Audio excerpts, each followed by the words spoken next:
तो बेसिकली कल हमने रेशनल नंबर के बारे में पढ़ा और रेशनल नंबर में हमने कल रेसिप्रोकल तक किया था। हमने पढ़ा था कि क्या क्या प्रॉपर्टीज होती है, क्लोजर प्रॉपर्टी क्या होती है, एडिशन में, मल्टीप्लिकेशन में, सब्ट्रैक्शन में, डिवीजन है। मैंने आपको इसी के साथ होमवर्क भी दिया था कि एडिशन के मैं आपको बता देती हूँ, इसके अलावा मल्टीप्लिकेशन है, डिवीजन है, सब्ट्रैक्शन है, आपको खुद करके देखना है। इंटीजर्स की बात की थी, नेचुरल नंबर की बात की थी और होल नंबर्स की बात की थी, राइट। इसके अलावा हमने जीरो एडिटिव आइडेंटिटी क्या होता है, एडिटिव इनवर्स क्या होता है, मल्टीप्लिकेटिव आइडेंटिटी क्या होता है, और इसके अलावा मल्टीप्लिकेटिव इनवर्स क्या होता है, और रेसिप्रोकल क्या होता है, ये सारी चीजें हमने कल पढ़ी थी। आज हम कुछ क्वेश्चंस को डिस्कस करने वाले हैं, जो भी कुछ हमने कल पढ़ा था उसके बेसिस पर। लेकिन उससे पहले मैं आपको एक और प्रॉपर्टी, एक लास्ट प्रॉपर्टी आपको बता देती हूँ, उसके बाद हम लोग क्वेश्चन डिस्कस करेंगे। ओके, तो प्रॉपर्टी का नाम है डिस्ट्रीब्यूटिव प्रॉपर्टी। डिस्ट्रीब्यूटिव मल्टीप्लिकेशन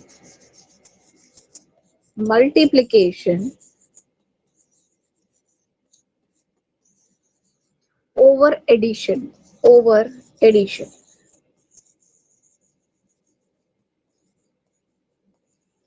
अब सोचने वाली बात ये है कि ये जो वर्ड्स है, ये पूरा एक लाइन है और मैंने इसको अलग अलग वे में लिखा है, अलग अलग वर्ड को अलग अलग लाइन में लिखा है। ऐसा क्यों किया है? इसका मतलब ये है कि जो डिस्ट्रीब्यूटिव प्रॉपर्टी होती है वो मल्टीप्लिकेशन में, मल्टीप्लिकेशन भी यूज होता है उसमें और एडिशन भी यूज होता है, लेकिन मल्टीप्लिकेशन ओवर एडिशन यूज होता है, राइट। इसका मतलब ये है कि ये कुछ इस तरह की प्रोसेस होगी, मैं आपको दिखा देती हूँ। जैसे सपोज मेरे पास लिखा हुआ है कि ए कोई भी एक नंबर है, कोई भी एक इंटीजर है, चाहे वो निगेटिव हो सकता है, जीरो हो सकता है, पॉजिटिव कोई पॉजिटिव वन हो सकता है, लेकिन हम जीरो को यहाँ पर अवॉइड करते हैं क्योंकि it makes all the number all the left hand side और the right hand side makes the zero, इसलिए a इक्वल टू जीरो हम अवॉइड करते हैं। फिलहाल a इक्वल टू कोई भी नंबर है जो नॉन जीरो है, चाहे वो नेगेटिव है चाहे वो पॉजिटिव है, उसका मल्टीप्लाई हो रहा है। मल्टीप्लाई किसके हो रहा है, किसके साथ हो रहा है? दो नंबर्स के साथ, और इन दो नंबर्स का हो रहा है प्लस, राइट। ठीक है, तो इसे हम लोग बोलते हैं distributive law over distributive law of multiplication over addition. तो ओवर का मतलब है कि इन दो नंबर के बीच में जो भी कुछ हो रहा है वो ओवर के बाद हम वही वर्ड लिखते हैं। जैसे यहाँ पर होता ओवर सब्ट्रैक्शन, तो ये हो जाता माइनस बी माइनस सी, तो हम इसे बोलते हैं डिस्ट्रीब्यूटिव लॉ ओवर सब्ट्रैक्शन। ठीक है, ये क्या है? Distributive law over addition. अब इसको कैसे सॉल्व करेंगे? ए का मल्टीप्लाई इन दोनों में हो रहा है। सपोज मैंने लिखा था a into B plus C, यानी कि distributive law of multiplication over addition. तो इसका मतलब क्या होता है? जब हम सॉल्व करते हैं तो a का मल्टीप्लाई सबसे पहले b में करेंगे, प्लस a का मल्टीप्लाई c में करेंगे, a का मल्टीप्लाई पहले b में करेंगे, प्लस a का मल्टीप्लाई फिर c में करेंगे। दोनों में क्यों किया? क्योंकि ब्रैकेट के अंदर बंद है दोनों, और मैं पूरे ब्रैकेट में मल्टीप्लाई करना है। तो पूरे ब्रैकेट का मतलब है कि ब्रैकेट के अंदर जितने भी एलिमेंट्स लिख के, जितने भी नंबर्स लिख के हैं, उन सभी में हमें मल्टीप्लाई करना है। ठीक है, तो इसका मतलब ये हुआ क्या कि a into B equal to a into C plus a into C. Suppose मेरे पास कोई नंबर है 2 इंटू 3 प्लस 5। अब आप इसको डिस्ट्रीब्यूटिव लॉ है, distributive law of multiplication over addition है। इसको कैसे सॉल्व करोगे? 2 का मल्टीप्लाई पहले 3 में, प्लस 2 का मल्टीप्लाई 5 में, तो 2 इंटू 3 प्लस 2 इंटू 5, 2 3 जा 6, 5 2 जा 10 इज इक्वल टू 16। इसका मतलब है कि इस पूरे क्वेश्चन की जो वैल्यू है वो 16 है। ठीक है, तो इस तरह से आप प्रॉब्लम्स को सॉल्व कर सकते हो। अब बात करते हैं हम लोग क्वेश्चंस की। देखिए क्वेश्चन नंबर 1 हम लोग देखते हैं। क्वेश्चन नंबर 1 क्या कहता है कि आपको बताना है, तो निगेटिव आपको बताना है कि -7/19 का निगेटिव क्या होगा। निगेटिव क्या होगा? मैंने आपको बताया था कि जब भी आप एडिटिव इनवर्स की बात करते हो तो वहां पर पॉजिटिव का निगेटिव लिया जाता है और निगेटिव का पॉजिटिव लिया जाता है। वैल्यू सेम रहती है, नंबर सेम रहते हैं। तो ये निगेटिव नंबर है क्योंकि माइनस माइनस आगे लगा हुआ है, इसीलिए इसका निगेटिव क्या होगा? इसका निगेटिव मान लो ये मेरा पूरा नंबर था और इसका निगेटिव बताना है तो आगे निगेटिव का साइन लगा दिया। सबको पता है माइनस माइनस प्लस होता है, ये हो गया 7/19। ये तो रहा आपका proper process, proper method, steps. और अगर आप डायरेक्टली लिखना चाहो तो याद रखो किसी भी चीज का निगेटिव या पॉजिटिव उसके साइन पर डिपेंड करता है। यानी कि अगर कोई नंबर जो भी है उसका निगेटिव पूछा है या पॉजिटिव पूछा है, उसके लिए आप लोग इसी तरह से माइनस या प्लस का मल्टीप्लाई आगे करोगे उस नंबर में, और फिर आप देखोगे कि क्या रिजल्ट आ रहा है। इसे आप डायरेक्ट भी कर सकते थे। देखिए डायरेक्ट कैसे कर सकते थे, -7/19 लिखा हुआ था, तो इसका मतलब ये कि इसका जो रेसिप्रोकल होगा, जिसका जो एडिटिव इनवर्स होगा या निगेटिव ऑफ दिस नंबर होगा, वो 7/19 हो जाएगा। सपोज मेरे पास 7/19 क्वेश्चन में दिया होता और मुझसे पूछा होता कि बताओ इसका निगेटिव क्या होगा, तो इसका निगेटिव हो जाता -7/19। हमें केवल केवल इनके साइन चेंज करने हैं और कुछ नहीं करना है। ठीक है, निगेटिव को पॉजिटिव बनाना है और पॉजिटिव को निगेटिव बनाना है। इतनी बात आप लोग याद रखें। आगे की बात कर लेते हैं। आगे क्वेश्चन और है, उसके बाद सीधा हम एक्सरसाइज पे चलेंगे और एक्सरसाइज के क्वेश्चन को सॉल्व करेंगे। देखिए क्वेश्चन है भाई,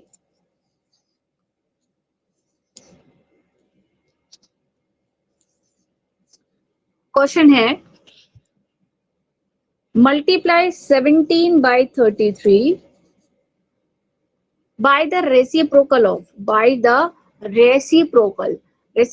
of -5/11। अब ये रेसिप्रोकल को मैं REC से डिनोट कर देती हूँ, और इसका किसका रेसिप्रोकल निकालना है, -5/11 का। तो आप इसे सॉल्व कर सकते हो इजीली। 17/33 का मल्टीप्लाई करना है इसके रेसिप्रोकल से। तो इसका रेसिप्रोकल कैसे करते थे, हम इसको उल्टा कर देंगे। क्या कर देंगे, इसको 11/5 कर देंगे। लेकिन ये जो माइनस रहेगा ना, वो माइनस तो 11 में ही लगेगा, यानी ऊपर न्यूमरेटर में ही लगेगा। याद रखिए जब भी कोई रेशनल नंबर होता है वो निगेटिव हो तो उसका निगेटिव साइन हमेशा न्यूमरेटर के नंबर के आगे ही लगता है। डिनोमिनेटर में भी लगा होगा तो भी हम उसको सॉल्व करके न्यूमरेटर के आगे ही लगाएंगे। ठीक है ना।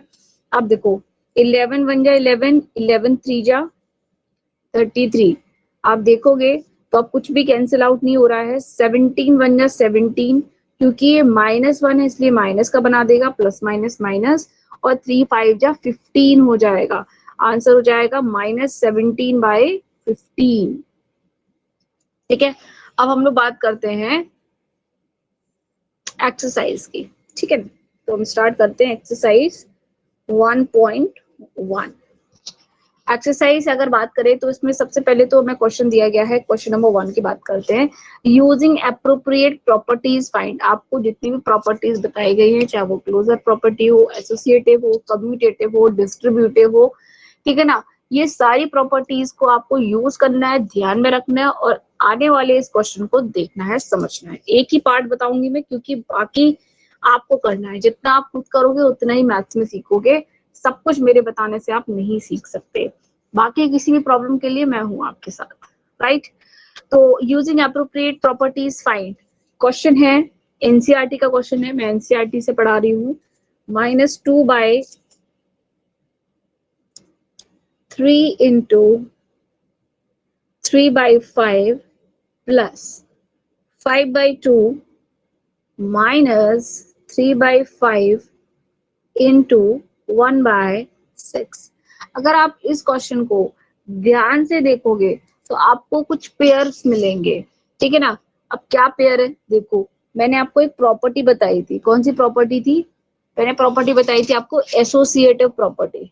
ठीक है ना।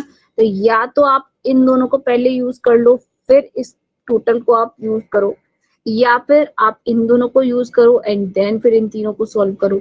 It depends on yourself. ठीक है, तो मैं इसको बताती हूँ कैसे सॉल्व होगा ये। देखिए सबसे पहले मैंने इन दोनों का पेयर बनाया, एक पेयर बनाया मैंने इन दोनों का, एक पेयर बनाया मैंने इन दोनों का। ठीक है, मल्टीप्लाई मल्टीप्लाई के अलग अलग पेयर बना लिए। ठीक, क्योंकि ये मर्ज्ड वे में है। ठीक है ना, ये मर्ज्ड वे में है एसोसिएटिव प्रॉपर्टी, इसलिए आप कुछ भी कंफ्यूज मत होइए। अब देखिए -2 × 3 यानी -6 अपॉन 3 5 जा 15 प्लस 5/2 -3 1 जा 3 5 6 जा 30। बहुत ही सिंपल वे में आ चुका है आंसर। अब देखो एक दो स्टेप का क्वेश्चन बचा है बस खत्म। अब देखो यहाँ पर आपके पास दो चॉइस है, दो मेथड है, आप दो टाइप से कैलकुलेशन कर सकते हो। पहला टाइप क्या है कि आप माइनस माइनस वाले को हटा लो, एक तरफ कर लो, सॉल्व कर लो और फिर 5/2 के साथ जो भी आपका रिजल्ट आता है उसके साथ आप उसको सॉल्व कर लो। दूसरा मेथड क्या आता है कि आप इन तीनों का एक साथ एलसीएम लो और एक साथ इसको सॉल्व कर दो। तो मैं आपको दोनों मेथड बताऊंगी वन बाय वन, ठीक है। तो चलते हैं नेक्स्ट स्लाइड पर और मैं आपको एक एक करके दोनों ही कैलकुलेशन समझाऊंगी। पहला देखो हमारे पास क्वेश्चन क्या था, -6/15 था,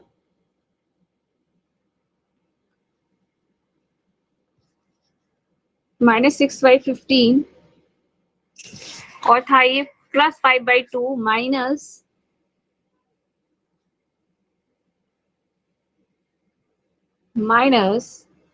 3/30 3/30, ठीक है ना। अब देखो इसका एलसीएम क्या आएगा, अगर आप एलसीएम निकालोगे तो उसमें सबसे बड़ा नंबर क्या है, सबसे बड़ा नंबर है 30। अब 30 का आपको मल्टीपल निकालना है। 30 का ऐसा कौन सा मल्टीपल है जिससे 15 2 और 30 तीनों ही डिवाइड कर सकते हैं। तो 30 अपने आप में एक ऐसा मल्टीपल है जिसमें 15 और 2 30 का एग्जैक्टली डिवाइड चला जाएगा। तो 30 इज द एलसीएम, ठीक है। अब क्योंकि मुझे 15 को 30 बनाना है तो मैं क्या करूंगी, 2 का मल्टीप्लाई करूंगी, 2 का मल्टीप्लाई 15 में होगा तो यहाँ पर भी 2 का मल्टीप्लाई हो जाएगा, तो ये हो जाएगा -12 प्लस यहाँ पर 2 लिखा हुआ है सेकंड वाले में, देखो आप 2 लिखा हुआ है, 2 को मुझे 30 में कन्वर्ट करना है, 15 का मल्टीप्लाई करना पड़ेगा, तो हमें न्यूमरेटर में भी 15 का मल्टीप्लाई करना पड़ेगा, दैट इज 75। 15 5 जा 75 होता है। और यहाँ ऑलरेडी 30 लिखा हुआ है यानी हमें सिर्फ 1 का मल्टीप्लाई करना है, इसीलिए हमने 1 का मल्टीप्लाई कर दिया न्यूमरेटर में और ये हमारे पास आ गया 3, ठीक है। अब देखो माइनस माइनस यहाँ पे लिखे हैं 12 और 3, इनको मैंने एक साथ लिख लिया -15, क्योंकि माइनस माइनस प्लस होता है, ठीक है। प्लस 75 अपॉन 30, ठीक है ना। अब इसको मैं अगर सॉल्व करूंगी तो ये कितना आ जाएगा, 5 में से 5 गया तो 0, 7 में से 1 गया तो 6, क्योंकि यहाँ पर 75 बड़ा नंबर है, उसके आगे पॉजिटिव है तो इसलिए पॉजिटिव साइन रहेगा। अपॉन 30, 0 से 0 कैंसिल, 3 2 जा 6, आंसर आ गया 2, ठीक है। एक तो आंसर आपका 2 आ गया। अब सेकेंड जो मेथड है उससे भी सेम आंसर आएगा लेकिन तरीका अलग हो जाएगा सॉल्व करने का, ठीक ठीक है ना। तो क्या था हमारे पास क्वेश्चन, -6/15 प्लस 5/2, 1 सेकेंड, प्लस 5/2 और इसके अलावा था -3/30, -3/30। मैंने क्या किया, माइनस माइनस वालों को अलग ले लिया, -6/15 -3/30 मैंने अलग ले लिया और प्लस 5/2 मैंने अलग लिया, ठीक है। 30 यहाँ पर एलसीएम आ गया, अगेन 30 एलसीएम कैसे आया मैंने अभी आपको बताया था। 30 बड़ा नंबर है, इसका मल्टीपल है 30 जो कि 15 और 30 को एग्जैक्टली इससे डिवाइड हो जाएगा। नाउ 30, अब 15 को मुझे 30 बनाना है तो मैंने 2 का मल्टीप्लाई किया, 2 का ऊपर भी मल्टीप्लाई करना पड़ेगा, ये हो जाएगा -12। यहाँ पर 30 ऑलरेडी है तो इसलिए मैं 1 का मल्टीप्लाई करूंगी, ये हो जाएगा -15 अपॉन 30 और जो बचा कुचा मेरे पास रह गया था 5/2 उसको मैंने यहाँ पे लिख लिया। अब फिर से मुझे एलसीएम लेना है, एलसीएम लिया, यहाँ पे आ गया 30 -15 एज इट इज रहेगा, 2 को 30 बनाना है, 15 का मल्टीप्लाई 75, अगेन ये आ जाएगा आपका 60 अपॉन 30 और जब आप इसको डिवाइड करेंगे तो आ जाएगा 2। मतलब आप किसी भी तरह से कर सकते हो लेकिन आंसर तो सेम ही आना है। आप इस स्लाइड को देख सकते हो और क्वेश्चन ये रहा आपका एक्सरसाइज 1.1 का क्वेश्चन नंबर 1 का फर्स्ट पार्ट, ठीक है। नाउ हम बात करते हैं सेकंड क्वेश्चन की। सेकंड क्वेश्चन में सिर्फ मैं एक पार्ट बताऊंगी क्योंकि वो भी बताने की जरूरत नहीं है, इतना ही है। आपको बताना है एडिटिव इनवर्स। मैंने अभी आपको बताया था कि एडिटिव इनवर्स वो इनवर्स होता है जो किसी भी नंबर के साइन को चेंज कर देता है, प्लस को माइनस कर देता है और माइनस को प्लस कर देता है, ठीक है ना। तो इसमें क्या होगा कि मान लो मैंने थर्ड वन ले लिया, अब थर्ड वाले वन का क्या हो जाएगा, -6/-5 लिखा हुआ है। अब आप कहेंगे कि मैम यहाँ पे तो दोनों जगह माइनस है, तो दोनों जगह प्लस करेंगे। देखो भाई ऑलरेडी माइनस से माइनस कैंसिल ही हो रहा है, तो ये तो 6/5 है एक्चुअली। वो तो आपके आंखों के सामने धूल झोंकने के लिए इन्होंने माइनस माइनस लिख दिए थे। देखो जब दोनों जगह यानी पी और क्यू, न्यूमरेटर डिनोमिनेटर दोनों के आगे माइनस लगा होता है तो आपस में कैंसिल हो जाते हैं। इसका मतलब है कि वो एक्चुअल में 6/5 लिखा हुआ है, यानी एक्चुअल में p/q है, ठीक है। अब क्वेश्चन बना हमारे पास, अब इसका आंसर ले लो। इसका एडिटिव इनवर्स क्या हो जाएगा, आप लिखोगे additive inverse of 6/5 is equals to -6/5। बस सिंपल, क्वेश्चन खत्म। तो आपको इस बात पे ध्यान देना है। इसी तरह से फोर्थ वाला जो पार्ट है, देखो फोर्थ वाला मैं बता दूं आपको, हो सकता है इसमें अटक जाओ, और फोर्थ और फिफ्थ बिल्कुल सेम है, तो कोई भी एक आप समझ सकते हो। मैंने अभी आपको बताया था कि निगेटिव साइन हमेशा न्यूमरेटर के आगे लगता है, और अगर वो न्यूमरेटर के आगे है भी तो हम इसे चेंज करने के बाद न्यूमरेटर के आगे लगा देते हैं। तो एक्चुअली ये क्वेश्चन की जो सही फॉर्म है वो -2/9 है। अब ये सही फॉर्म बनी है क्वेश्चन की। अब हमें क्वेश्चन में पूछा है कि एडिटिव इनवर्स बताना है, तो इसका जो एडिटिव इनवर्स हो जाएगा वो क्या हो जाएगा, 2/9, यानी कि पॉजिटिव नंबर। दैट्स इट, इतना सा क्वेश्चन था, इसके अलावा कुछ भी ज्यादा समझने की कोशिश मत करो। आगे बात करते हैं हम लोग, ठीक है ना। अच्छा मैं एक बार अपनी स्लाइड्स ओपन फिर से कर लेती हूँ, क्योंकि व्हाइट बोर्ड का जो स्लाइड्स नंबर है वो फिनिश हो चुके हैं, तो मैं दोबारा से एक बार शुरू करती हूँ। फाइन, अब देखो थर्ड क्वेश्चन देखिए आप। हम लोग बात कर रहे हैं एक्सरसाइज 1.1 चैप्टर 1 रेशनल नंबर।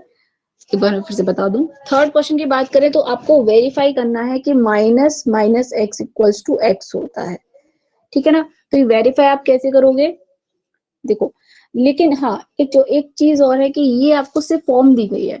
आप क्वेश्चन 1 दे रखा है, इसे पार्ट 1 अलग अलग पार्ट है। तो पहला पार्ट मैं आपको करके दिखा देती हूँ। 11/15 है, यानी x की वैल्यू जो है वो 11/15 है। अब जैसा जैसा कहा है वैसा वैसा कर दो। माइनस माइनस x की जगह 11/15 x लाना है मुझे, यानी कि 11/15 लाना है, ठीक। तो मैंने क्या किया, माइनस माइनस प्लस होता है 11/15। लो भाई आ गया आंसर, खत्म। हेंस वेरीफाइड, हेंस वेरीफाइड, ठीक है। तो ये बस इतना सा काम था, कुछ भी सोचने की वाली बात नहीं थी इसमें, आराम से आप कर सकते हो, ठीक है। अब अगला क्वेश्चन देखते हैं। अच्छा एक क्वेश्चन आप लोग ट्राई करके देखिए, एनसीईआरटी बुक ओपन करके रखो और एनसीईआरटी बुक में आप देखना क्वेश्चन नंबर 4। अगर नहीं आता है तो फिर मैं आपको बताती हूँ। मैं आपको 1 मिनट का समय देती हूँ।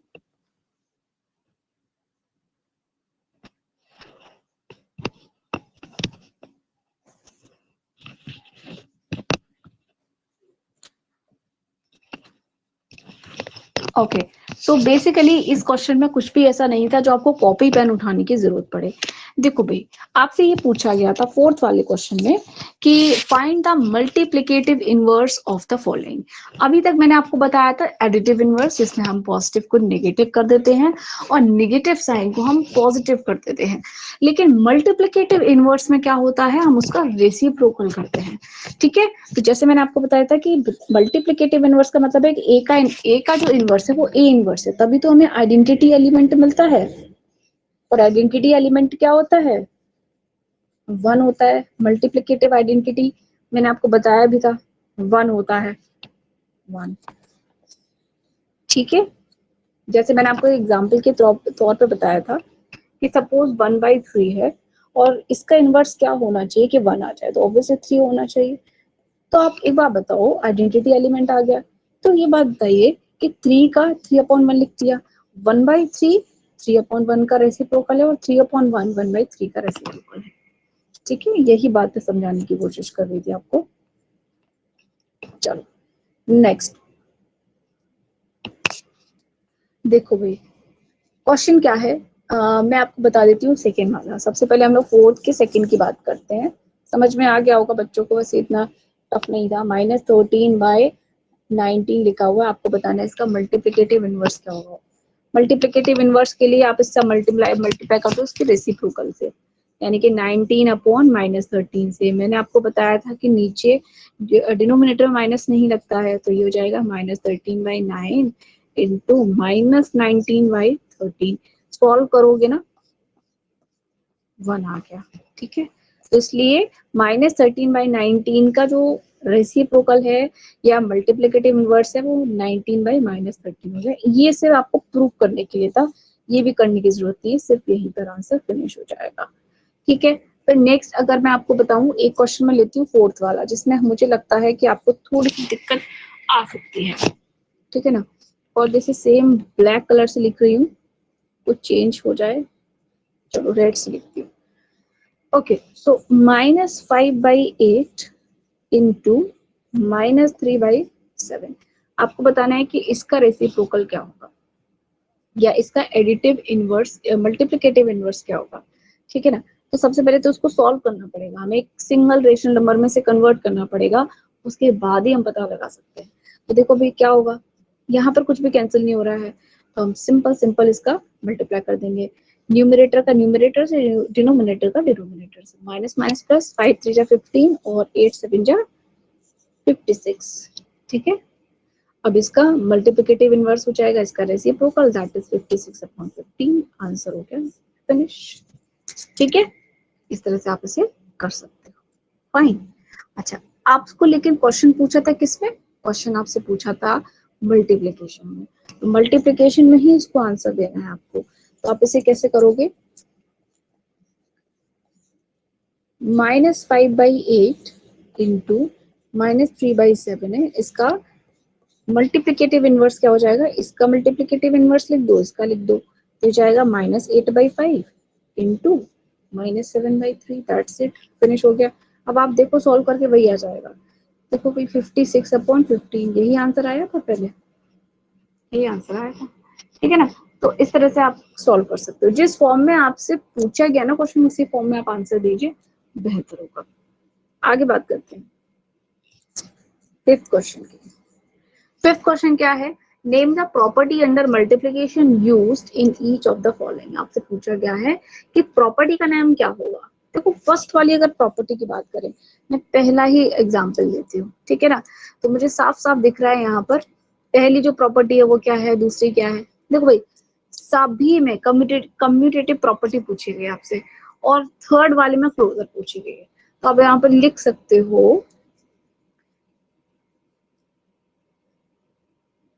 देखो ये भी कम्यूटेटिव है, क्योंकि कम्यूटेटिव क्या होता है, A into B is equal to B into A. आप देखोगे सेम है।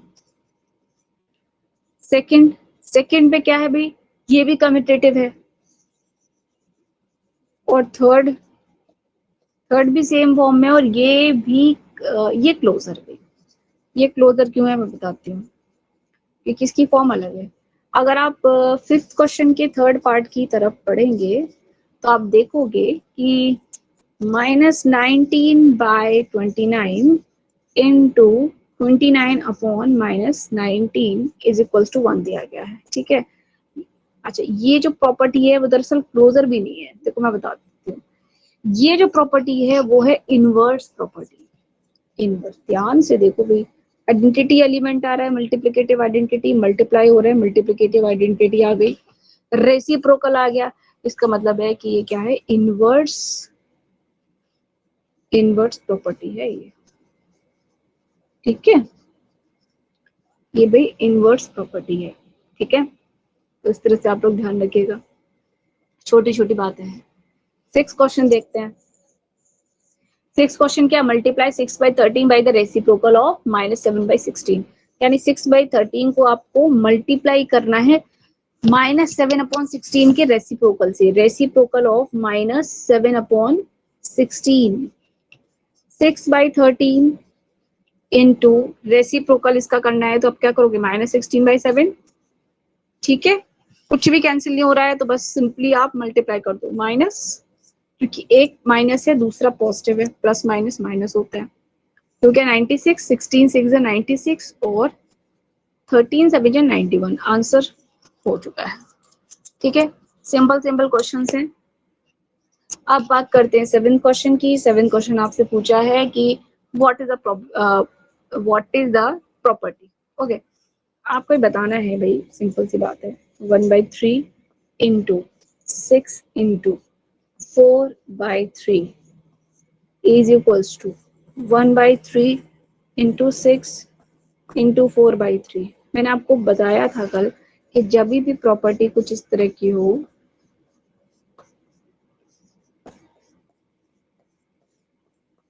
यानी आंसर सेम आना चाहिए, लेकिन पहले 3 एलिमेंट में से 2 एलिमेंट को पहले सॉल्व किया, फिर थर्ड को इन्वॉल्व किया, और दूसरे राइट हैंड साइड में फर्स्ट 2 एलिमेंट को पहले सॉल्व किया और थर्ड एलिमेंट को बाद में सॉल्व किया। तो ऐसे में जो भी प्रॉपर्टी होती है उसका एक ही नाम होता है भाई, associative property.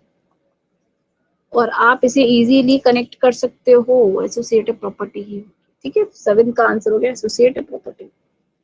8th question. 8th question क्या है? Is 8/9 the multiplicative inverse of -1 and 1/8? आपसे पूछा है कि 8 बाई जो 9 है ना, 8/9, क्या वो -1 एंड 1/8 का मल्टीप्लिकेटिव इनवर्स है? मल्टीप्लिकेटिव इनवर्स का मतलब है रेसिप्रोकल है। इसको जरा सॉल्व करके देख लो, ये कितना हो जाएगा? ये हो जाएगा भाई 8 1 जा 8 प्लस 1 9 -9/8। तो क्या आपको बताना है कि 8/9 जो है वो -9/8 का रेसिप्रोकल है? इसके लिए मल्टीप्लाई करके देख लो, अगर मल्टीप्लिकेटिव आइडेंटिटी 1 आ जाए तो सही है, और नहीं तो 8/9 इंटू -9/8 अगर मैंने किया, 8 to 8 कैंसिल, 9 to 9 कैंसिल, -1 बच गया। लेकिन मल्टीप्लिकेटिव आइडेंटिटी तो 1 होती है, -1 नहीं होती है।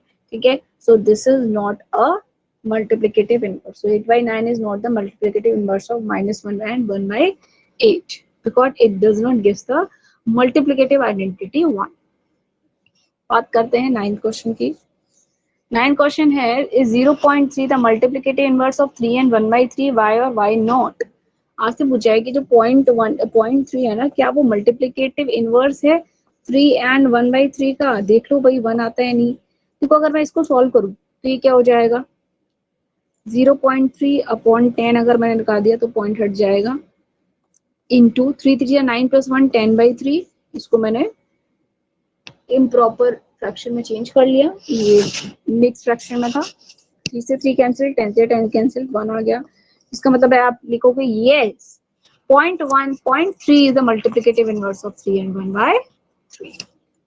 ठीक, अब अगले क्वेश्चन है 10 और 11। 10 और 11 आपको होमवर्क में मिलते हैं, आप लोग करिएगा इसको अच्छे से, और जो भी प्रॉब्लम आए वो मुझसे पूछना। 10 क्वेश्चन में आपको थोड़ा सा मैं गाइड कर देती हूँ। Rational number that does not have a reciprocal, the rational number that are equal to its reciprocal, and the rational number that is equal to its negative. लेकिन उससे पहले मैं आपको प्रेजेंट स्क्रीन करके बता देती हूँ कि मैं कहाँ पर क्या बात कर रही हूँ, जिससे आप लोग उससे रिलेट कर सको। ठीक है ना?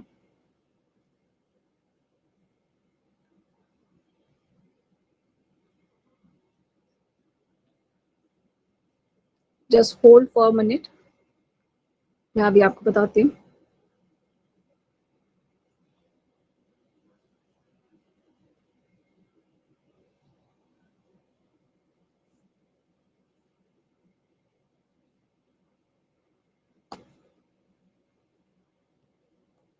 ओके,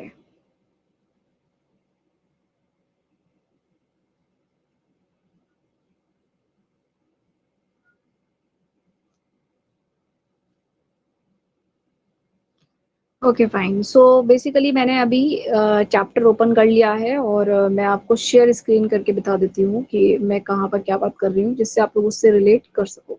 ठीक है ना? ओके, सो बात कर रही हूँ मैं यहाँ पर। मैंने देखिए प्रॉपर्टीज ऑफ रेशनल नंबर बताई थी आपको, इसके अलावा रेशनल नंबर्स क्या होते हैं, ठीक है ना, व्हाट इज रेशनल नंबर, ये सारी चीजें मैंने आपको बता चुकी हूँ मैं आपको। और इसके अलावा मैं बात कर रही हूँ एक्सरसाइज 1.1 की।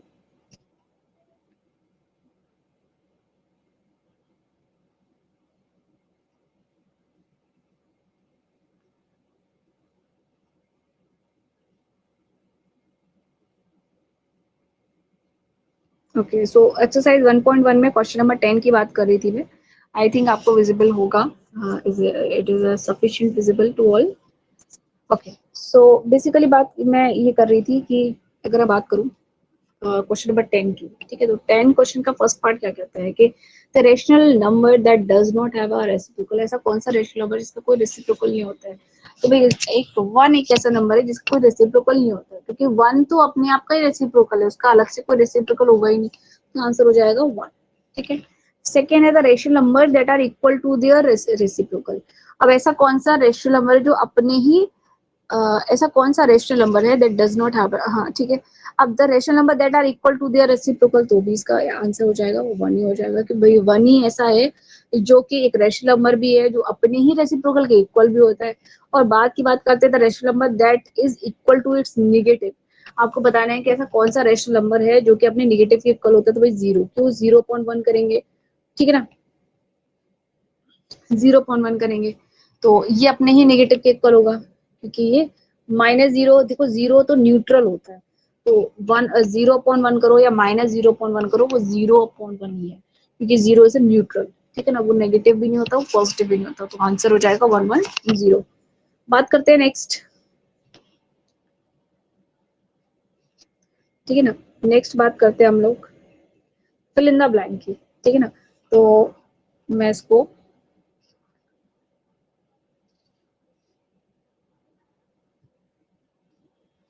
ओके, अब फिल इन द ब्लैंक की अगर बात करें तो जीरो हैज रेसिप्रोकल, तो ये आपको बताना है कि जीरो के कितने रेसिप्रोकल होते हैं, ठीक है ना। तो आपको थोड़ा सा सोचना है, उसके बाद मैं आपको बताती हूँ, आपको मिलता है ओनली 1 मिनट, सोचो और मुझे बताओ, कमेंट सेक्शन में लिखो।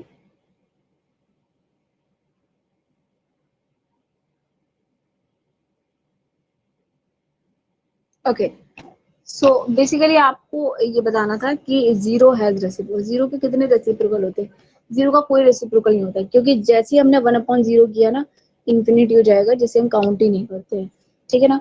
तो ये हम बिल्कुल भी नहीं मानेंगे कि ये रेसिप्रोकल है, तो हम लिखेंगे नो रेसिप्रोकल, कोई भी रेसिप्रोकल नहीं होता। The numbers dash and dash are their own reciprocal. Okay, time up. Numbers 1 and -1 are their own reciprocal, ठीक है ना, -1 का भी अपने आप रेसिप्रोकल होगा और 1 का भी अपने आप रेसिप्रोकल होगा, ठीक है ना। नेक्स्ट है द रेसिप्रोकल ऑफ -5 इज, इसका रेसिप्रोकल बताना है भाई, तो -1/5 हो जाएगा, सिंपल सी बात है। क्यों, क्योंकि -5 जो लिखा है वो दरअसल -5/1 लिखा है। रेसिप्रोकल ऑफ 1/x x हो जाएगा। The product of two rational numbers is always a rational number। क्यों, ये कौन सी प्रॉपर्टी कहती है, क्लोजर प्रॉपर्टी कहती है। क्लोजर प्रॉपर्टी हमेशा सेटिस्फाई करती है प्रोडक्ट में, मल्टीप्लिकेशन में, इसीलिए ये क्या हो जाएगा, रेशनल नंबर हो जाएगा। आप इसको कंप्लीटली लिख लेना, ठीक है ना, यहाँ स्पेस का है इसलिए मैंने RL लिख दिया है। Reciprocal of positive rational number is, positive ही होगा ऑब्वियसली, ये पॉजिटिव चीज तो पॉजिटिव ही देती है, अगर आप नेगेटिव रहोगे तो नेगेटिव ही मिलेगा, पॉजिटिव रहोगे तो पॉजिटिव मिलेगा। फाइन। अच्छा, एक बार हम लोग कंसल्ट कर लेते हैं the rational number that does not have a reciprocal. मैंने आपको बताया था कि रेसिप्रोकल की बात करते हैं, यहाँ पर थोड़ी सी मिस्टेक थी, इसको एक बार ध्यान से देख लेना। यहाँ पर रेसिप्रोकल था और रेसिप्रोकल मैंने इसको एडिटिव इनवर्स की तरह देखा था, लेकिन ये गलत है, और मैं आपको करेक्टली फिर से बता देती हूँ। Rational number that does not have a reciprocal, ऐसा कौन सा रेशनल नंबर जिसका कोई रेसिप्रोकल नहीं होता, तो सेम क्वेश्चन है जो अभी मैंने आपको बताया था, ये वाला क्वेश्चन। ये जीरो एक ऐसा है जिसका कोई रेसिप्रोकल नहीं होता, क्योंकि 1/0 करेंगे तो इंफिनिटी हो जाएगा, इसलिए इसका आंसर हो जाएगा जीरो। और अगर मैं इसकी बात करूं तो the rational number that are equal to their reciprocal, ऐसे कौन से रेशनल नंबर है जो कि अपने रेसिप्रोकल के इक्वल होते हैं, तो ये भी आंसर आपको इन्हीं में से दिया है, ये है 1 और -1, ये अपने रेसिप्रोकल के बराबर होते हैं। अच्छा, rational number that is equal to its negative, ये मैंने आपसे बोला था, तो ये भी होता है जीरो, ये मैंने आपको पहले से बता दिया था। तो इस तरह से 1.1 एक्सरसाइज फिनिश होती है, और अब हम कल जो पढ़ेंगे वो 1.2 पढ़ेंगे, इसलिए आपको कनेक्टेड रहिएगा, और कल नए कंसेप्ट के साथ स्टार्ट करूंगी। मुझसे जुड़ने के लिए आप लोग टीचमेंट ऐप को डाउनलोड कर सकते हैं, और डिस्क्रिप्शन में मेरी आईडी दे रखी है, आप उस पर जाकर के क्लिक कर सकते हैं और मुझे फाइंड आउट कर सकते हैं, और मेरा कोर्स जो है वो आप ज्वाइन कर सकते हैं। बैच कल से स्टार्ट हुआ है, कुछ भी कोई लॉस नहीं है। जितनी भी क्लासेस है वो रिकॉर्डेड फॉर्म में है। 2 ही क्लासेस अभी और है क्योंकि चैप्टर कल ही स्टार्ट हुआ है।